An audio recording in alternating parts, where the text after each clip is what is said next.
buenas noches. Bienvenidos a Contracorriente por Rompeviento Televisión por Internet. Soy Luis Hernández Navarro y hoy vamos a conversar con el periodista Juan Manuel Vázquez sobre una historia poco conocida alrededor de la tragedia de Iguala. Lo sucedido con el equipo de fútbol Los Avispones. Juan Manuel es periodista deportivo en el diario La Jornada y escribe una prosa sensacional. Ustedes deben de ver sus reportajes y sus notas porque no es muy común encontrar en la prensa mexicana una escritura de tanta calidad. No te sonrojes, Manuel, pero es verdad. No. Bueno, ¿qué te digo? Muchas gracias. Muchas gracias por estar con nosotros. Juan Manuel, comenzamos por el principio. Tú has trabajado a profundidad la historia de los Avispones. ¿Qué pasó con los Avispones esa noche del 26 de septiembre de 2014? Bueno, como bien presentaste, aquella noche trágica que conmocionó a México, que resonó en el mundo, donde vimos el rostro de el peor México que existe y late en el presente. A pocos kilómetros de donde se llevó a cabo esta cacería brutal, encarnizada contra los estudiantes de la Normal de Ayotzinapa, a pocos kilómetros de ahí, un equipo de fútbol de tercera división, los Avispones de Chilpancingo. Hay que aclarar que es un equipo de tercera división, es decir, es un equipo, se dice que es profesional porque pertenece está afiliado a la federación, pero es casi amateur, es amateur, ¿no? Y son jóvenes entre 14 y 19 años, son muchachos. Realmente. No son profesionales. No son profesionales, tienen becas, en fin, no viven del fútbol. Y pocos, prácticamente, al menos en este equipo, lo decía el cuerpo técnico, pocos llegan no llega nadie al profesionalismo. ¿Y ese día ellos habían tenido un partido? Un partido contra el Iguala FC, que está a espaldas casi del batallón 27 del Ejército, hoy señalado de manera muy clara, ¿no?, por los involucrados. Pero bueno, ahí jugaron el partido. Normalmente cuando terminan de jugar, suele llevarse el cuerpo técnico a cenar al equipo. Son muchachos, terminan hambrientos y van a cenar y a recuperar las energías gastadas. A tomar una cerveza. No, son jovencitos. Sí. Te lo juro, son niños. De verdad, cuando los ves... son deportistas, ¿no? No, pero más allá de eso, se pueden tomar más cerveza, pero son niños. Y los llevan a comer tacos, qué sé yo. Esa noche, desde que estaba el juego, empezaron a circular la información de que había tiroteos en la ciudad. La ciudad de Iguala está muy cerca de donde habían interceptado, de la terminal de autobuses, donde se habían tomado algunos vehículos.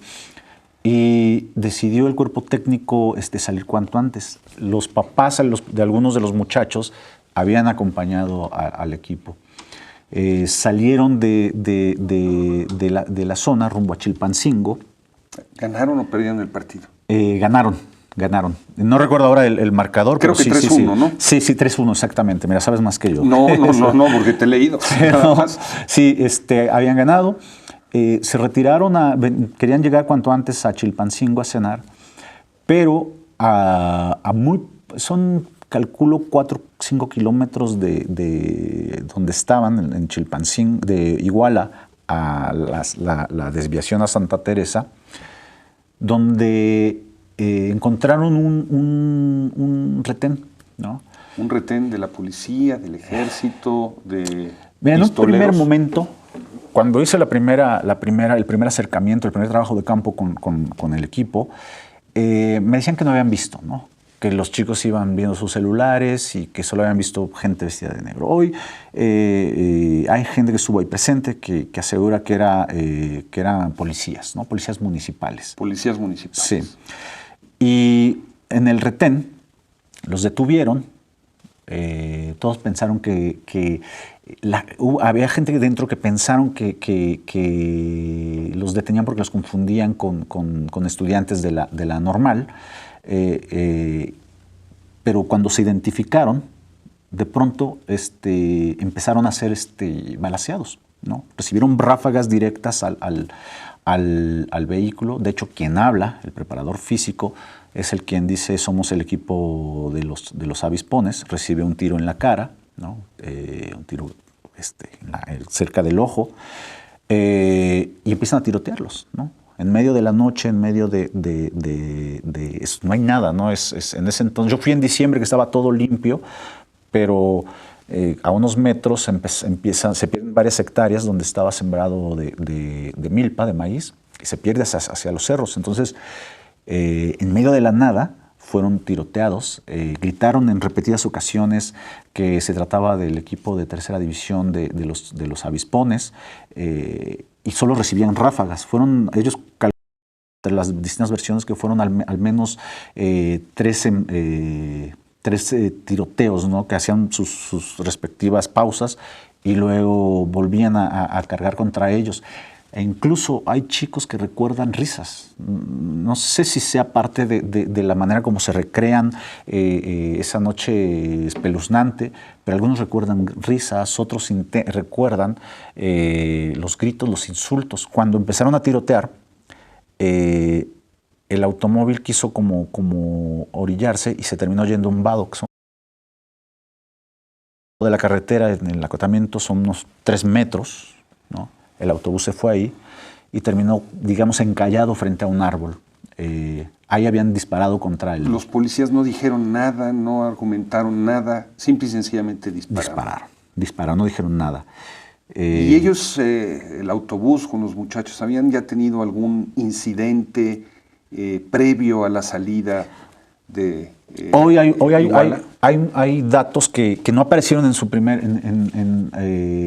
los primeros momentos de la investigación ni de las entrevistas, porque evidentemente la manera de protegerse era esa reacción que se tiene en un país donde la institucionalidad es tan vulnerable y tan poco confiable, donde a veces al ciudadano le preguntan, aunque haya sido testigo de una injusticia, dice: yo no vi nada, no me quiero involucrar. Entonces, con el miedo, el sentimiento o el instinto de protección, decían que no habían visto nada. Pero hoy hay datos que ellos han ido sacando a la luz pública, que ya fueron incluso consignados en el informe del grupo interdisciplinario de expertos independientes, donde antes de salir en la salida, ya enfilando la carretera rumbo a Chilpancingo, hay un puente y del lado izquierdo está el Palacio de Justicia. En ese punto, según las versiones que tenemos hasta ahora, es que presuntamente se detuvo un autobús con estudiantes normalistas, los interceptó la policía municipal y que fueron entregados a la policía de Huitzuco, que, si recordarás, Luis, en un principio decían que no habían ido a Iguala. Hoy resulta que aceptan que estaban ahí y que incluso una de las versiones es que entregaron a los jóvenes. Huitzuco de los Figueroa, tierra de los caciques. De los Rubén Figueroa. Rubén Figueroa y una larga gesta ahí de caciques, ¿no? en Guerrero. Bueno, los detienen. Y la policía, según los testimonios, es que con palos y piedras atacaron el autobús de los estudiantes hasta que consiguieron sacarlos del autobús y fueron arrestados y entregados a la policía de Huitzuco. Curiosamente, poco antes de llegar a ese punto, detuvieron la caravana del autobús de los jugadores con los padres de algunos jugadores que venían, y curiosamente los automóviles los desviaron hacia la caseta de la vieja carretera para poder incorporarse después hacia Chilpancingo, y el único autobús que dejaron avanzar en ese trayecto fue el de los avispones, que es un dato que el papá de uno de los afectados, Miguel Ríos Ney, es el jugador, Miguel Ríos, el padre, Miguel Ángel Ríos, insiste con ese dato, ¿no? Porque a ellos los desviaron y el único vehículo que asegura que pasó fue el de los avispones. Pasaron junto al Palacio de Justicia, junto al autobús que interceptó la policía municipal, y asegura que no había ya policía, no había patrullas, el vehículo estaba abandonado y circularon. A pocos minutos de ahí fue donde los emboscó el retén en la desviación a Santa Teresa. Juan Manuel, ¿cuál es el saldo en términos de heridos, de fallecidos de ese ataque? Aparte de los jóvenes que murieron propiamente en la ciudad, sí, claro, ¿no? Esa noche, en el ataque fue herido el conductor, Víctor Manuel Lugo Ortiz, mejor conocido o conocido en su entorno como Barcel, que recibió un tiro en la cabeza, recibió varios tiros. Él no murió ahí al momento, murió horas después mientras lo intervenían. Pero sí murió ahí el joven David Josué García Evangelista, el zurdito, un joven de 15 años. De 15 años. De 15 años, que es dramática la historia del joven porque además que el recién incorporado estaba emocionado, un chico que admiraba a Cristiano Ronaldo, que lo imitaba en los cortes, que se veía él en el futuro teniendo una vida en el fútbol profesional. Pues era un chico que acababa de incorporarse a Avispones. Él no iba a jugar en el partido. De hecho, no jugó. No iba a ir. Pero por el entusiasmo que vio el director técnico, el señor Pedro Rentería, dijo, bueno, vamos a llevarlo como premio por el entusiasmo, ¿no? Entonces, murió el chofer, murió el muchacho, y heridos. Y bueno, también me gustaría mencionar, también murió una señora que iba en un taxi, que iba cruzando, porque hubo tirotearon también a vehículos que estaban pasando por ahí, y murió una mujer, una señora llamada Blanca Montiel Sánchez, ¿no? Los heridos fuera del autobús, incalculables, ¿no? Pero del dentro, autobús. Al menos el presidente del club me dijo que al menos eran 3 heridos. 13. 3 heridos, 13 en heridos. distintos grados. ¿Te parece bien si vamos a una pequeña pausa? Y a ustedes, amigos y amigas, los invitamos a que continúen con nosotros aquí en este Rompeviento. Regresamos en muy breves instantes.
Estamos ya de vuelta en la Contracorriente, conversando con el periodista Juan Manuel Vázquez sobre la noche de Iguala y los Avispones.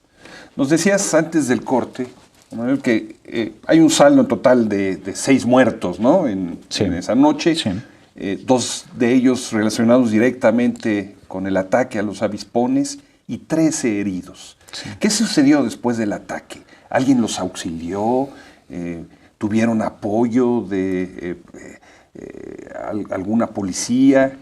Es increíble. Lo que ocurrió después del ataque es como un segundo capítulo de una pesadilla, ¿no? de una historia increíble, ¿no? Difícil de recrear. Después del ataque, no saben qué ocurre y esperan unos segundos hasta que dejaron de escucharlos. Los chicos empiezan a asomar por las ventanillas porque siempre están temerosos de que, como hacían pausas, que volvieran a atacarlos, ¿no? Hasta que se dan cuenta que ya no están, por las ventanillas rompen los vidrios, algunas estaban rotas por los tiros, empiezan a escabullirse los que pueden y ayudan a sacar a los heridos, ¿no? El que tuvo el saldo más grave de todos es un chico, Miguel Ríos Ney, de joven defensa, que recibió 5 impactos de bala. 5. Pero lo curioso es que ellos fueron los que avisaron a sus padres sobre lo que les había ocurrido. Él mismo le dijo primero a su papá, oye, acaba de pasar algo, nos tirotearon, y no les dijo en qué situación estaba.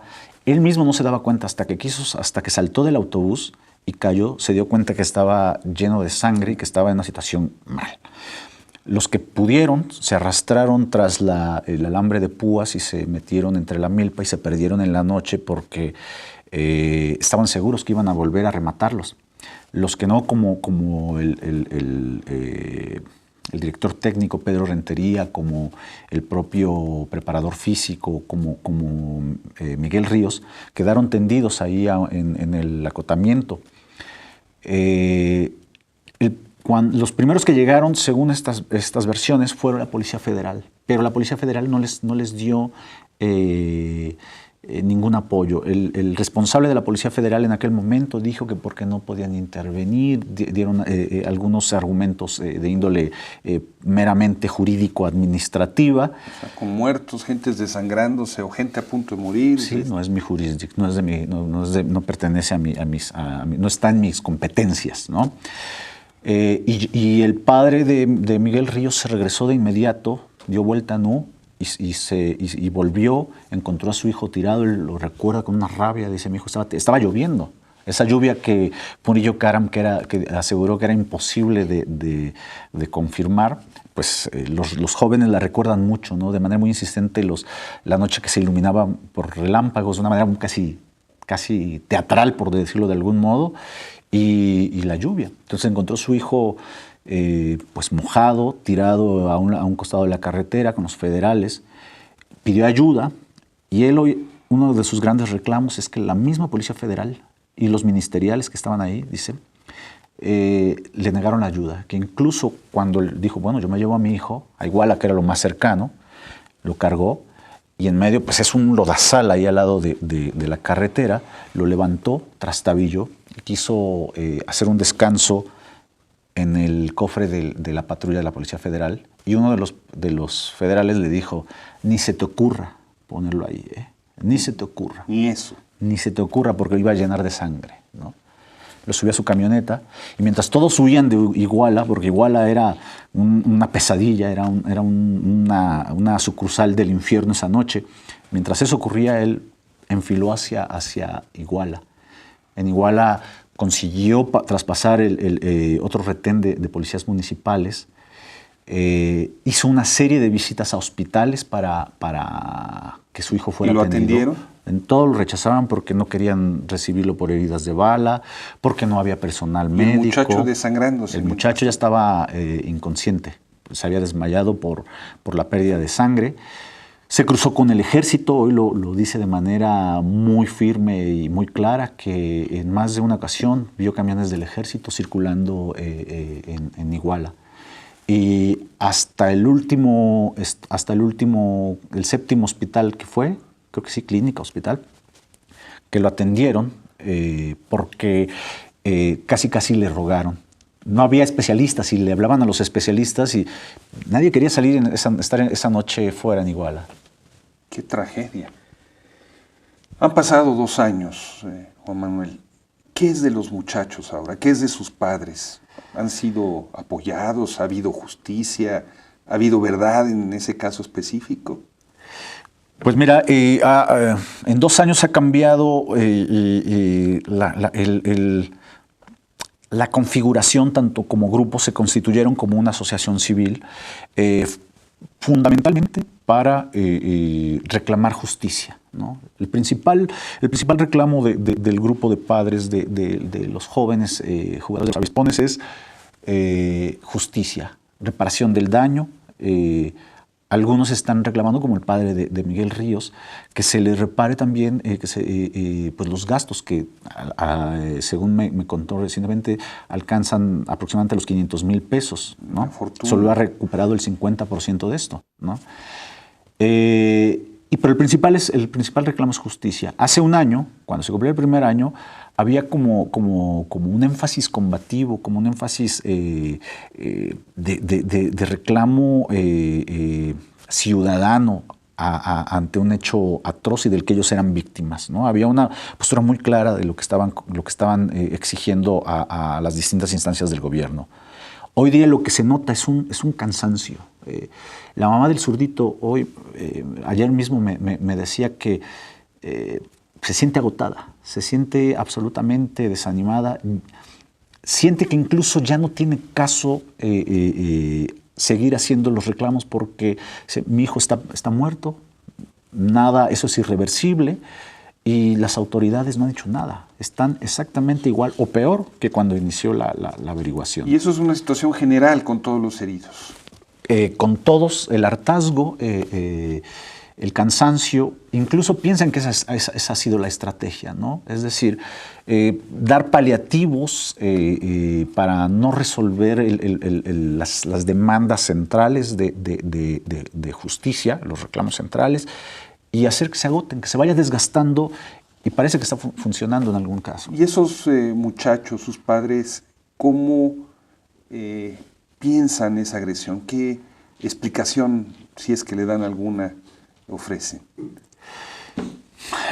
En este proceso, creo que como ellos evidentemente son víctimas, pero como gran parte de los mexicanos hemos pasado del asombro a la vergüenza, al enfado y a la confusión permanente. Creo que el ánimo es, o cómo lo interpretan, hoy todos lo ven como una agresión del Estado, ¿no? Puesto que participaron fuerzas de la policía de Iguala, pero hay una sensación como de haber sido mancilladas en la manera como se les ha tratado de dar respuesta, con las investigaciones, con el descuido de lo que debió ser la investigación más importante del momento, se convirtió en el descuido y en el caos más importante del momento, ¿no? Se aproximan a las averiguaciones previas y se dan cuenta que está repleto de contradicciones. Los dos grupos que han involucrado, como el interdisciplinario de expertos independientes, el de forenses argentinos, los descalifican. Entonces, de pronto, cuando piensan que están llegando a ciertas certezas o que están avanzando en esto, de pronto sienten que otra vez regresan y que no tienen nada, ¿no? Que están otra vez en el desamparo absoluto. Entre las versiones de los hechos, Juan Manuel, que cierta prensa manejó, estaba que en ese partido de fútbol habían corrido apuestas y que el triunfo de los avispones habían echado a perder, digamos, el negocio de algunos, y que entonces la agresión había sido resultado de ese hecho. ¿Tú has encontrado algún elemento de veracidad en este tipo sinceramente, de filtraciones? Te podría decir que después de ver esto, es un disparate, un absoluto disparate, ¿no? Tengo dos publicaciones que se hicieron poco tiempo después, donde aparecían entre los detenidos que les habían hecho la prueba para ver si habían accionado disparado algún arma de fuego, aparecían dos jóvenes del equipo de los avispones, dos chicos. Uno de ellos, con el que yo hablé, de 15 años, era un muchachito que me decía: yo en mi vida he agarrado una pistola, ¿no? y aparecía en la publicación como uno de los implicados. O sea, para que te des una idea del descuido con el y de también un poco del descuido con el que aparentemente se recaba información y se publica sin confirmar, sin verificar, o quién sabe atendiendo a qué intereses se publica esto. Más bien creo que en el informe del grupo interdisciplinario de expertos independientes hay un apartado donde dice que el caso de los avispones se ha visto siempre como tangencial, marginal, casi como un evento desafortunado de un tema que es el central, que es la desaparición de los 43 estudiantes normalistas. Sin embargo, en este informe apunta que más bien esta es una clave que no ha sido atendida con la suficiente seriedad porque forma parte de un rompecabezas. En este rompecabezas dice que, si recuerdas, se habla de una versión de un quinto autobús.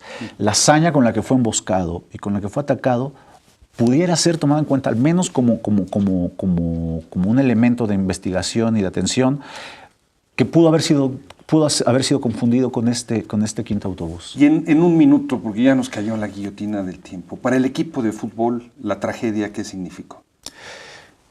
Pues los jóvenes están, en un minuto no podría resumir, porque son tantas historias y tantas vidas, tantas maneras de enfrentarlo. Lo que te puedo decir es que la familia del Zurdito es una familia que está destrozada, que anoche mismo estaba recreando que hace 2 años su hijo salía a un partido de fútbol y nunca regresó, al menos con vida. La familia de Miguel Ríos, un chico que dice, mi hijo era un hombre deportista, un joven deportista, entusiasta, con un montón de sueños, y hoy no puede destapar una botella de refresco. Eso es lo que ha ocurrido con esos chicos. Una tragedia en un infierno. Juan Manuel, muchas gracias por estar con nosotros. Y a ustedes, amigos y amigas, muchas gracias por sintonizarnos hoy aquí A Contracorriente. No dejen de vernos la próxima semana y no se despeguen aquí de Rompeviento Televisión por Internet. Y por supuesto, no dejen de ver lo que Rompeviento se llevó bajo la atinada conducción de Jesús Taylor. Nos vemos la próxima.